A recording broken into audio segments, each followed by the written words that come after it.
Hi guys, welcome back to another G-Views video. This one's going to be a little bit different again because I wanted to try and help people out today. So today we're going to learn how to write an absolutely amazing essay.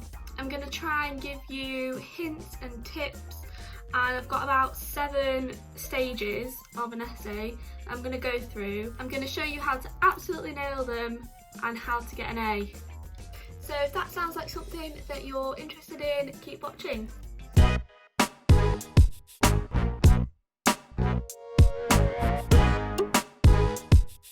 So stage number 1, that is absolutely the most critical thing you could do, is to read the question carefully.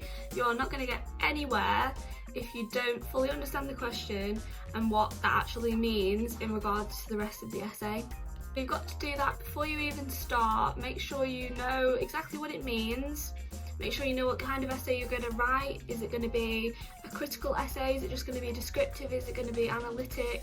You've got to know what you're going to get into before you even start, and that's going to depend on what essay subject you've got. If you've got an art subject, it's not necessarily going to be critical, it's going to be descriptive, it's going to be emotional. If you've got a technical subject like science or computing, it's going to be much more critical and analytical. The second tip that I'm going to give is make sure you research around the topic before you even start writing or planning. Do not do anything unless you've read around the subject and know exactly what kind of content is out there, what kind of views and opinions are out there before you even start.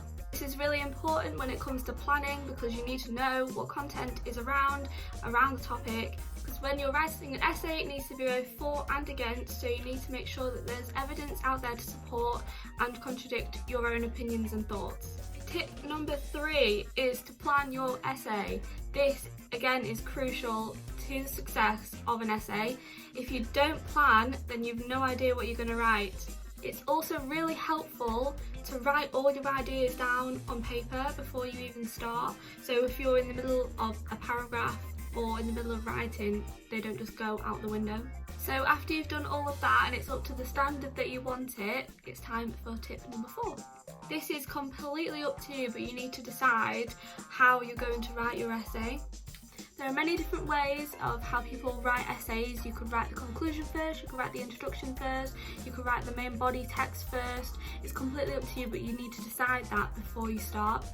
The positives and negatives of writing an introduction/conclusion first is that you know exactly where you want your essay to go. So if you know what your main conclusion is going to be, you can then adjust the main body of the text to fit that conclusion. Personally, I like to do everything chronologically so I can plan everything out and write in that order. So I do my introduction, my main body text, and then my conclusion. Just because I like to have everything in an order, I work much better in that way. So tip number 5 is how to write a really good introduction. Introductions are really important.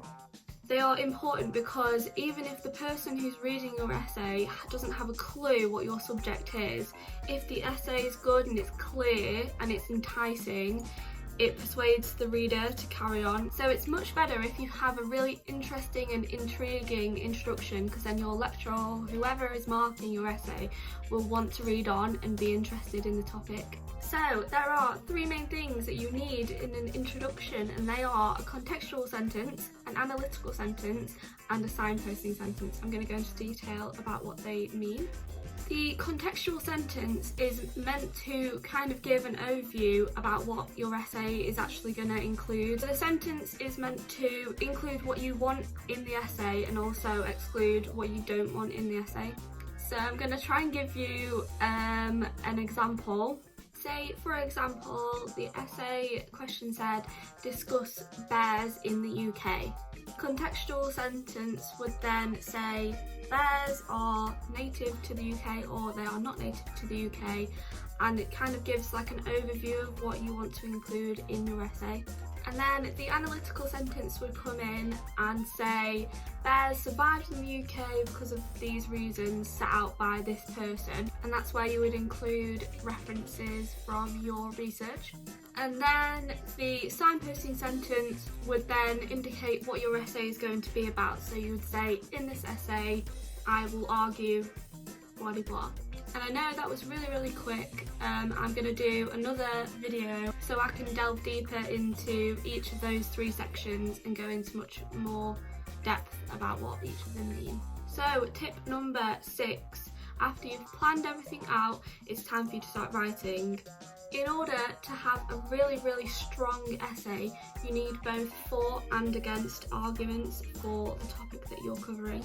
And to do that, you need to be critical of other people's work. Now, that might sound really crazy, like how do I criticise other people's work? Well, I'm going to give you an example. Say if you find somebody's work online in a journal that says the sky is blue, usually you'd go, okay, yeah, the sky is blue, I'm gonna quote them in my essay. But if you wanted to be critical of them, you'd say this source is from a long time ago. Say if it was plus 10 years ago, you'd go, although this source is from plus 10 years ago, it's still relevant in our time now, or words similar to that. But you could also say, because it's not a large sample size, you're going to dismiss it from your essay. Not all essays need an element of criticism in them. It's only, for example, if your mark scheme says you need them in there, or your lecturer or your tutors have told you to include criticism in your essay. And my final tip is to proofread. So if you've finished your essay, read it again, read it again, read it a million times to make sure everything makes sense. Don't be afraid to change your work. I know it's really difficult to be critical of yourself, but if you do, then it'll improve your writing skills so much more. And if you know that you're really bad at criticising your own work, get your mum to read it, get your dad to read it, get your siblings to read it, get your friends to read it, get people in your course to read it. Literally anybody can help you improve your essay. It's probably better to have someone who doesn't have a clue of what your subject area is to read it, because then they're going in blind, they have absolutely no idea what to expect, so they can give you the best feedback. I know I'm absolutely tragic at reading my own essays, that's why I always give it to somebody else to make sure everything makes sense, everything's grammatically correct, and everything is okay. That is the end. If I think of any more tips or anything, I will be sure to tell you. I really hope I've helped at least one person out by watching this video.